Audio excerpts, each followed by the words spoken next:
8월 26일 토요일 아침 말씀과 함께 주님과 함께하는 기쁨찬 매일 묵상입니다. 오늘 함께 나눌 말씀은 예레미야 25장 30절에서 38절까지의 말씀입니다. 온 땅을 향한 하나님의 외침, 하나님께서 지금 포효하고 계십니다. 그 대상은 온 세상입니다. 하나님께서 큰 소리를 바라시는 이유는 세상과 다투기로 하신 것이며 그들을 심판하시기로 하신 것입니다. 하나님께서는 모든 재앙을 나라에서 나라로 미치게 하실 것입니다.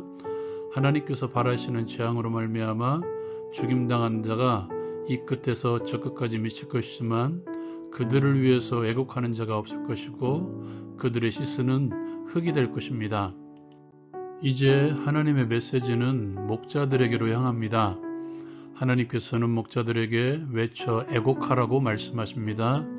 그 이유는 도살당할 날이 또 흩음을 당할 날이 찼기 때문입니다. 그들은 귀한 그릇이 떨어짐같이 될 것이라고 말씀하시죠. 목자들은 하나님의 심판으로부터 도망할 수 없을 것입니다. 그리고 그들이 다스리는 목장들은 황폐하게 될 것이며 평화로운 목장들이 하나님의 심판으로 말미암아 적막하게 될 것입니다. 하나님께서 젊은 사자같이 포효하며 그 굴에서 나오셨기 때문입니다. 그 호통치시는 분노와 극렬한 진노로 말미암아 그들의 땅이 폐허가 될 것입니다. 오늘 말씀 가운데 드러난 하나님은 세상을 공의로 심판하시는 하나님이십니다. 하나님께서는 악에 대해서 분명하게 심판하시고 또 심판하실 것입니다. 악에 대해서 자신의 존재를 분명하게 드러내시는 하나님. 지금 현실을 보면 여전히 악이 득세하고 이기는 것 같을 것입니다. 그러나 결국 하나님은 악에 대해서 분명하게 심판하십니다. 그리고 하나님께서는 그 악에 빠져 있는 당신의 백성들을 구원하십니다.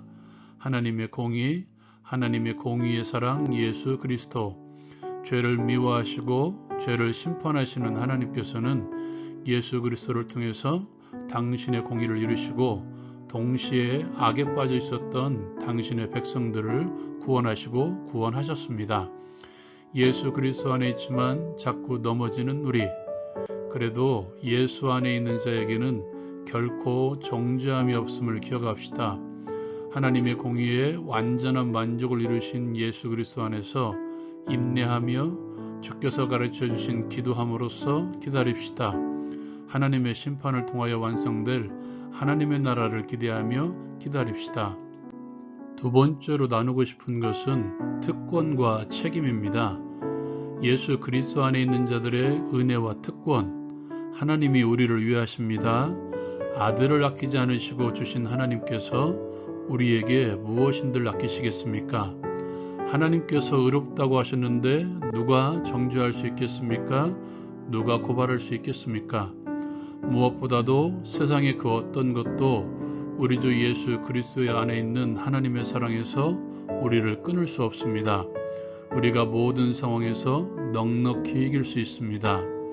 그러한 공동체의 리더로 세워진 자들의 특권과 은혜, 무엇과 비교할 수 있을까요? 목자로서 맡겨진 양들을 향한 책임을 다한다면 목자장이신 예수 그리스도께서 다시 이 땅에 오실 때 영광의 면류관을 얻을 것입니다. 특권에는 반드시 책임이 따르게 되어 있습니다. 특권의식만 가지고 있다면 그것은 은혜가 아닌 방종이고 교만입니다. 특권이 있는 자들에게는 반드시 책임이 있음을 기억하십시오. 먼저 믿은 자로서의 책임은 당연히 말씀대로 살아가는 신앙이죠. 하나님 앞에서의 삶의 모습들을 보여줘야 되는 책임이 있습니다. 그 중에서도 목자들의 책임은 그 어떤 책임보다 막중함을 기억하십시오.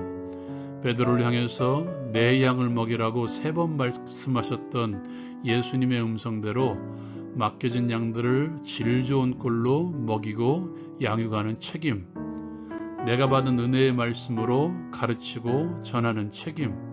목자가 양육하는 양들은 목자의 양이 아니라 예수님의 양들입니다. 하나님의 때에 애곡하는 것이 아니라 즐거운 찬송을 부를 수 있도록 최선을 다해서 양들을 양육합시다. 목자들이 분명하게 가르쳐야 될 것이 하나 있습니다. 그것은 창조 세계에 대한 그리스도인의 책임입니다. 오늘 말씀에서도 목자들의 허물로 말미암아 그의 목장들이 폐허가 됨을 볼 수 있습니다. 창조 세계의 황폐함은 죄로 말미암은 오염의 문제도 있지만 제대로 하지 않은 그리스도인의 책임도 피할 수 없습니다. 땅을 다스리라는 주님의 명령에 제대로 순종한다면 이 땅은 그래도 황폐화되지 않을 것입니다. 더 나아가 그리스도인들을 가르치는 목자의 책임은 더더욱 피할 수 없을 것입니다. 설교 시간을 통해서 말씀을 가르치는 시간을 통해서 분명하게 땅을 정복하며 땅을 다스리며 땅을 경작하는 방법과 이유에 대해서 가르쳐야 될 책임이 목자들에게 있습니다. 요즘 이슈가 되고 있는 해양오염수 방류 문제도 마찬가지입니다.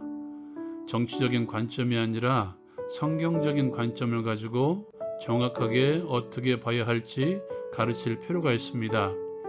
왜냐하면 이것은 나라의 관점이 아니라 하나님의 나라의 관점으로 봐야 하기 때문입니다.